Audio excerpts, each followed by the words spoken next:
Hello, welcome to Bible Days. My name is Debbie and I'm your host. Today I'll be reading from the New International Version Bible, and I'll be reading from Exodus chapters 13 and 14.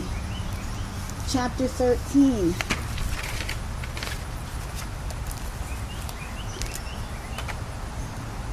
I apologize. Chapter 13. The Lord said to Moses, "Consecrate to me every firstborn male. The first offspring of every womb among the Israelites belongs to me, whether man or animal."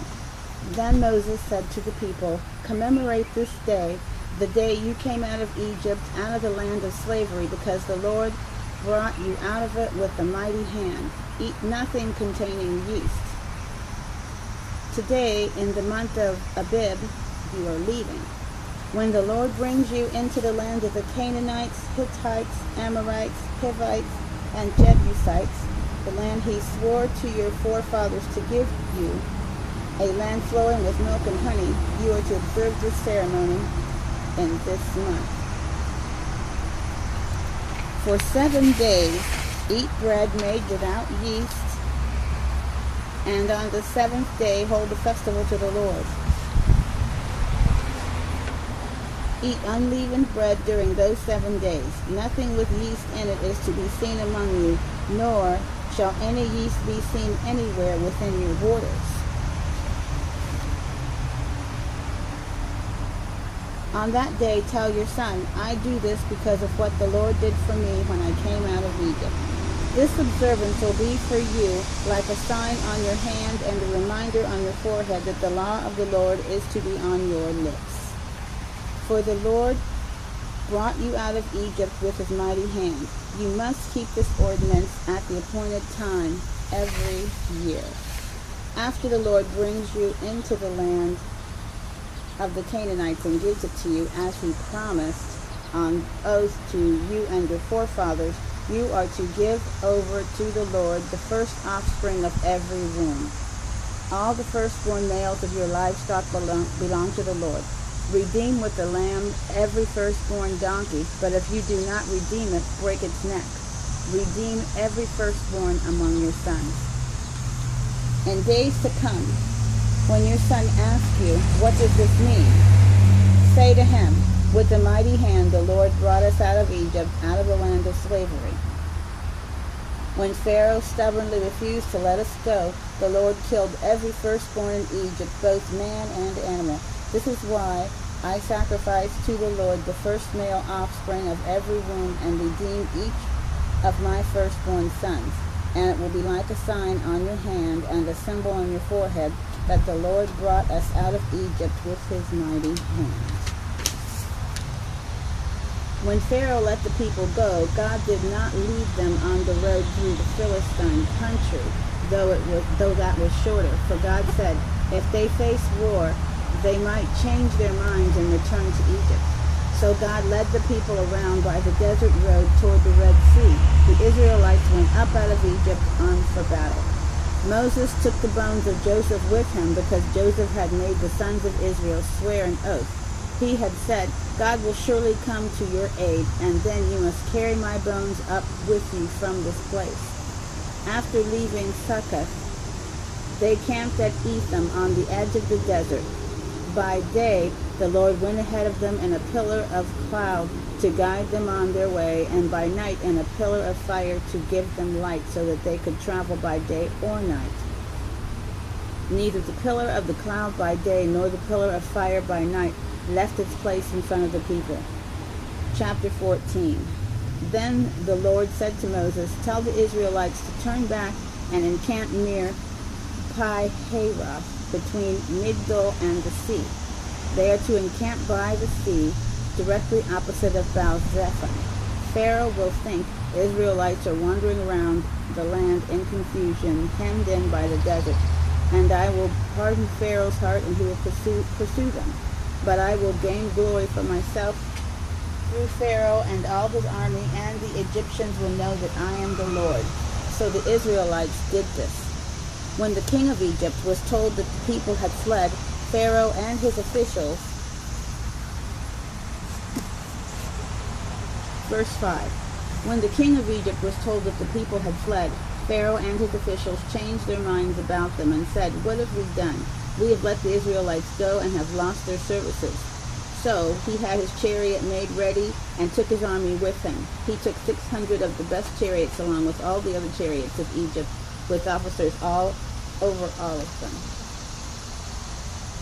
The Lord hardened the heart of Pharaoh, king of Egypt, so that he pursued the Israelites who were marching out boldly. The Egyptians, all Pharaoh's horses and chariots, horsemen, and troops, pursued the Israelites and overtook them as they camped by the sea near Pi-hahiroth, opposite Baal-zephon. As Pharaoh approached, the Israelites looked up, and they were terrified. They were terrified, the Egyptians marching after them. Let's go. Verse 10. As Pharaoh approached, the Israelites looked up, and there were the Egyptians marching after them. They were terrified and cried out to the Lord. They said to Moses, "Was it because there were no graves in Egypt that you brought us to the desert to die? What have you done to us by bringing us out of Egypt? Didn't we say to you in Egypt, 'Leave us alone, let us serve the Egyptians'? It would have been better for us to serve the Egyptians than die in the desert." Moses answered the people, "Do not be afraid. Stand firm, and you will see the deliverance of the Lord. You will see the deliverance the Lord will bring you today. The Egyptians you see today will never see again. The Lord will fight for you. You need only be still." Then the Lord said to Moses, "Why are you crying out to me? Tell the Israelites to move on.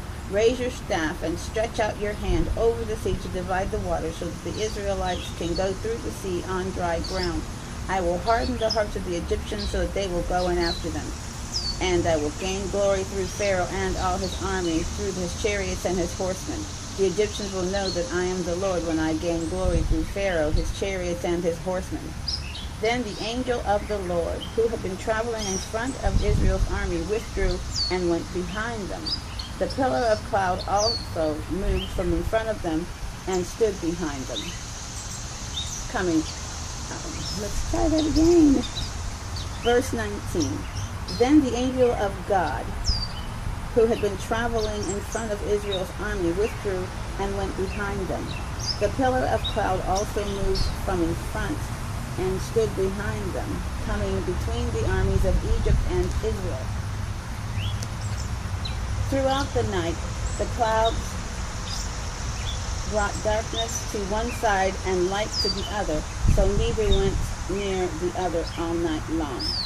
Then Moses stretched out his hand over the sea, and all that night the Lord drove the sea back with a strong east wind and turned it into dry land. The waters were divided, and the Israelites went through the sea on dry land with a wall of water on their right and on their left. The Egyptians pursued them, and all Pharaoh's horses and chariots and horsemen followed them into the sea. During the last watch of the night, the Lord looked down from the pillar of fire and cloud at the Egyptian army and threw it into confusion. He made the wheels of their chariots come off so that they had difficulty driving. And the Egyptians said, "Let's get away from the Israelites. The Lord is fighting for them against Egypt." Then the Lord said to Moses, "Stretch out your hand over the sea so that the waters may flow back over the Egyptians and their chariots and horsemen." Moses stretched out his hand over the sea, and at daybreak the sea went back to its place. The Egyptians were fleeing toward it, and the Lord swept them into the sea. The water flowed back and covered the chariots and the horsemen, the entire army of Pharaoh that had followed the Israelites into the sea.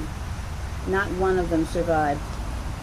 But the Israelites went through the sea on dry ground with a wall of water on their right and on their left.